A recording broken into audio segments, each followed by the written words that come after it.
In the name of God, the beneficent, the most merciful,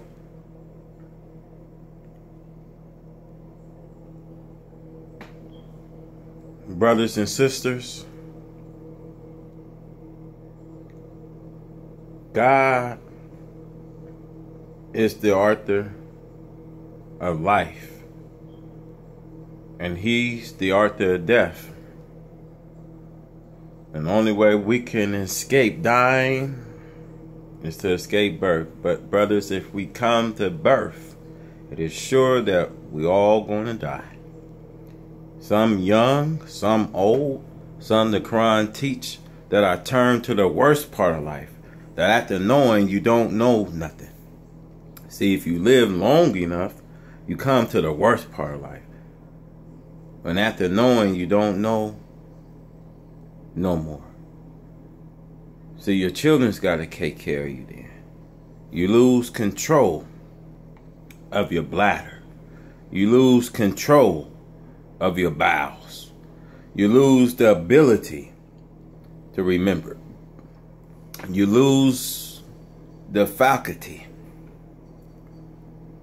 When you put your mother away, when your mother then put you away. When you put your father away and then you don't go see them. When they look after you when you couldn't look after yourself. You mean you don't want no discomfort. But you can't get up in the middle of the night for mama. But mama get up in the middle of the night for you. You can't clean mama. I don't want to do that. But mama cleaned your stinking behind and she didn't want to do it, but she did it anyway.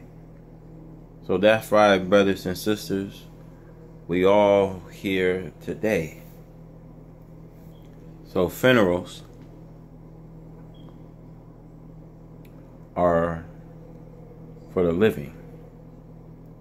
They are reminders to bring us from our insane behavior. Because you know we crazy. But you should have seen him. How real holy he was. But now you should have seen him last night. You know it's right. So when death comes to your house and it stops your wild career. See, you may be having an alcohol problem. You may be addicted and have a drug problem. So I always want to say to you, my brothers and sisters, funerals is only for the living. See, there are reminders to bring us from our insanity behavior and to bring us here with our loved ones. For us to be at peace, love, and unity amongst each other.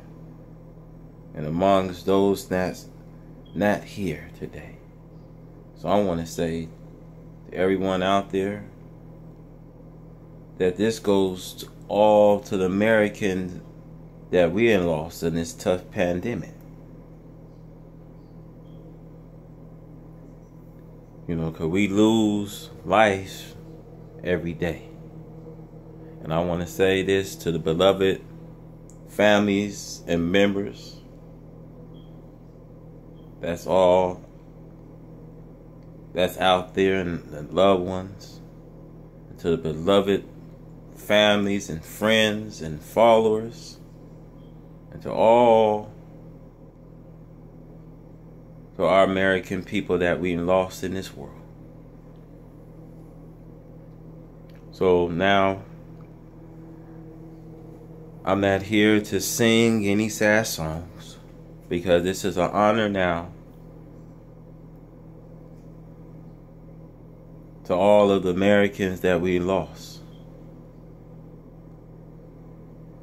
This is an honor that you can't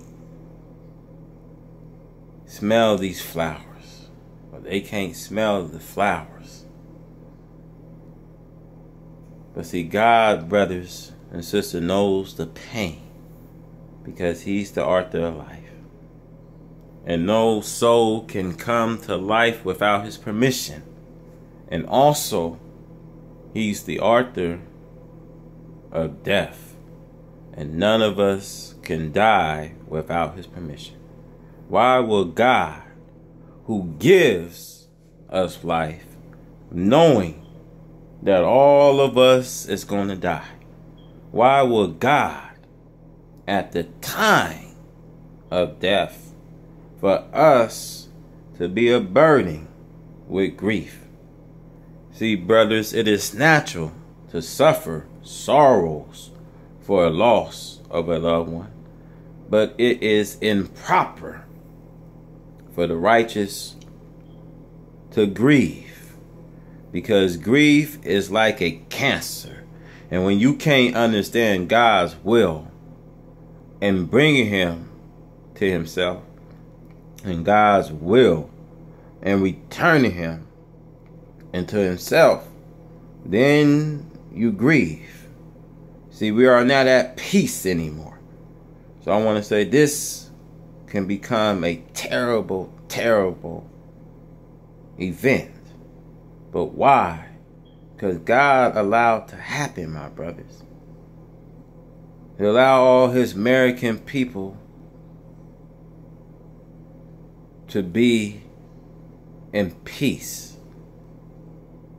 All the life we lost, American life we lost, for them to be at peace, my brothers. So just like as the Bible says in the book of Hebrews, all was committed on faith when they died. See, they never got to see what's promised, what lies ahead. All of us are going to die. Even though God is promising us